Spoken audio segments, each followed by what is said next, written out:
share of the economy, borrowing is forecast at 11.8% of GDP this year. It will then fall to 11.1% next year, then 8.5%. In 2012-13 it will be 6.8%, then 5.2% and fall to 4% in 2014 and 15. Mr. Deputy Speaker, this means a reduction in the deficit from 11.8% to 5.2%, more than halved over a 4-year period. Mr. Deputy Speaker, the structural deficit, which takes into account the economic cycle, is estimated to be 8.4% of GDP this year and fall to 2.5% by the end of the period. Mr. Deputy Speaker, that is a reduction in the structural deficit of over 2/3, removing the bulk of the structural deficit by the end of the next Parliament. And as I said before, should the economy perform better than expected, we will be able to do more to reduce the deficit. Mr. Deputy Speaker, in 2007, government debt as a share of the economy was lower in the UK than in every other G7 country except Canada. Debt has increased across the world as a result of this global recession.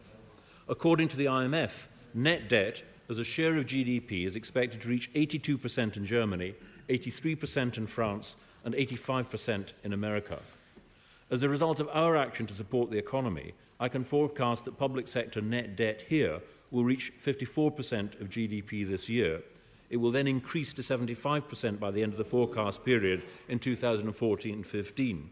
But net debt as a share of GDP will begin to fall the year after that. And even at its peak, debt will be in line with the average of the G7 economies. Mr. Deputy Speaker, this is the fastest deficit reduction plan of any G7 country, and we will meet our statutory obligations. Mr. Deputy Speaker, I know there are some demanding immediate cuts to public spending, and I believe that such a policy would be both wrong and it would be dangerous. To start cutting now risks derailing the recovery, which is already bringing down borrowing more rapidly than was expected.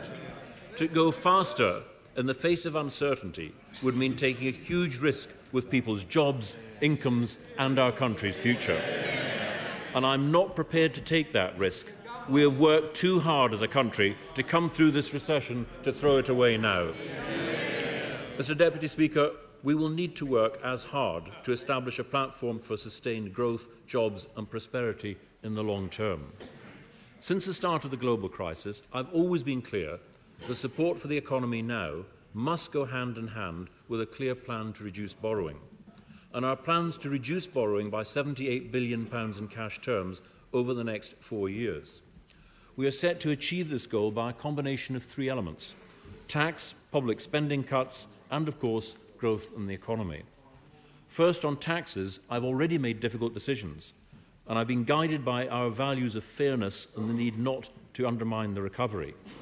The 1 penny increase in the main rate of national insurance contributions will not affect anyone earning under £20,000 a year, nor will it come into effect until April next year, by which time I expect the recovery will be stronger and more secure. The 50% rate of income tax will come in next month, but it only affects those with earnings over £150,000 a year. That's the top 1% of earners. For people with incomes over £100,000 a year, the top 2%, we will gradually remove the value of their personal allowances. Tax relief on pensions will be restricted from next year, but again only on those with incomes above £130,000 a year. Looking across all the tax rises since the beginning of this global crisis, 60% of them will be paid for by the top 5% of earners. We have not raised these taxes out of dogma or ideology. We're determined to ensure our overall tax regime remains competitive.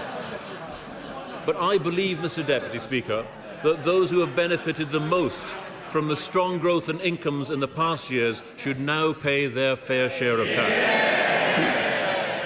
Mr. Deputy Speaker, I have no further announcements on VAT, on income tax or national insurance rates. Mr. Deputy Speaker, I can confirm that duty on beer, wine and spirits will increase as planned from midnight on Sunday. Alcohol duties will also be increased by 2% above inflation for 2 further years from 2013, and the planned increase in fuel duty and landfill tax will continue for 1 year from 2014. There is a long-standing anomaly which has meant that cider has been undertaxed in comparison to other alcoholic drinks. So I intend to correct this. So duty on cider will be increased by 10% above inflation from midnight on Sunday. And in September, changes will be made to the definition of cider to ensure specific strong ciders are taxed more appropriately.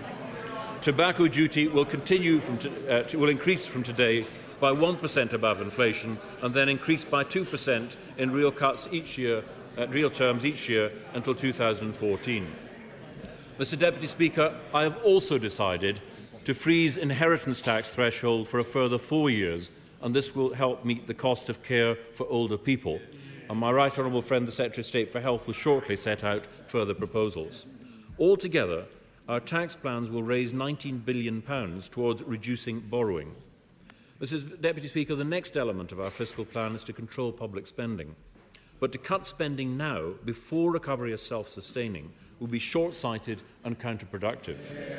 That's not just my view, but of governments around the world, the IMF, the World Bank and the OECD. I know others take an opposite view.